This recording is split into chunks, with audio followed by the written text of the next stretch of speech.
Hello friends, आज हम लोग नए टॉपिक के साथ आए हैं। आज का टॉपिक है हमारा राष्ट्रपति कार्यपालिका।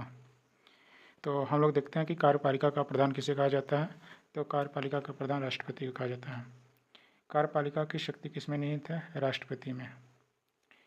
अगर राष्ट्रपति को तीनों सेनाओं का अध्यक्ष भी कहा जाता है। अब आता है कि राष्ट्रपति का निर्वाचन कैसे होता है। तो राष्ट्रपति का निर्वाचन अप्रत्यक्ष रूप से होता है। अप्रत्यक्ष मतलब इनडायरेक्ट होता है। यहाँ पे जनता नहीं जाती है, जनता द्वारा चुने गए सदस्यों के से ही इनका चुनाव होता है। जैसे दोनों सदनों द्वारा निर्वाचित सदस्यों, जैसे लोकसभा और राज्यसभा के सदस्यों द्वारा, उसके बाद राज्य के विधानसभा द्वारा, उसके बाद दिल्ली पांडुचेरी के विधानसभाओं के सदस्यों द्वारा राष्ट्रपति का निर्वाचन होता है। यदि निर्वाचन संबंधित कोई विवाद आता है तो आप सुप्रीम कोर्ट जा सकते हैं। मतलब यहाँ पे अगर राष्ट्रपति के निर्वाचन में कोई विवाद उत्पन्न होता है तो सुप्रीम कोर्ट उसका फैसला करेगा। अब आता है कि राष्ट्रपति की योग्यता क्या होगी। तो राष्ट्रपति की योग्यता कि वह भारत का नागरिक हो, उनकी आयु 35 वर्ष पूरी हो चुकी हो। अगला, लोकसभा सदस्य चुने जाने के योग्य हों, लोकसभा के सदस्य चुने जाने के योग्य। और अगला है कि लाभकारी मतलब सरकारी लाभकारी पद पर ना हो। अगर उनकी पदावधि की बात करें तो 5 वर्ष। नियुक्ति कौन कराता है? सुप्रीम कोर्ट के मुख्य न्यायाधीश।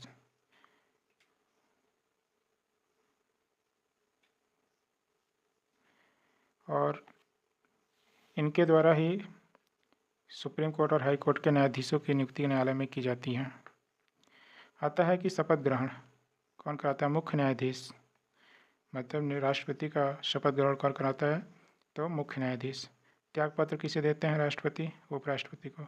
संसद का सत्र कौन बुलाता है? तो राष्ट्रपति बुलाता है। लोकसभा के विघटन की शक्ति किसमें नहीं थे? राष्ट्रपति में। राज्यसभा लोकसभा दोनों की बैठक एक साथ बुलाते हैं राष्ट्रपति। धन विधेयक को संसद में प्रस्तुत करने के लिए प्रेसिडेंट की अनुमति से होती है।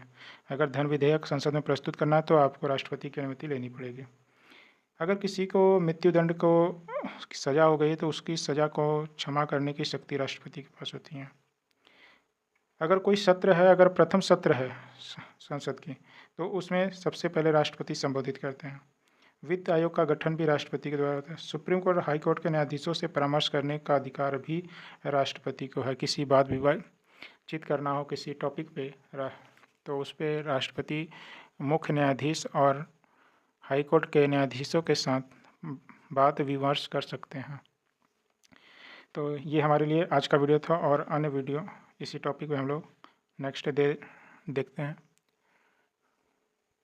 वीडियो पसंद आए तो लाइक ज़रूर कीजिएगा। Thank you.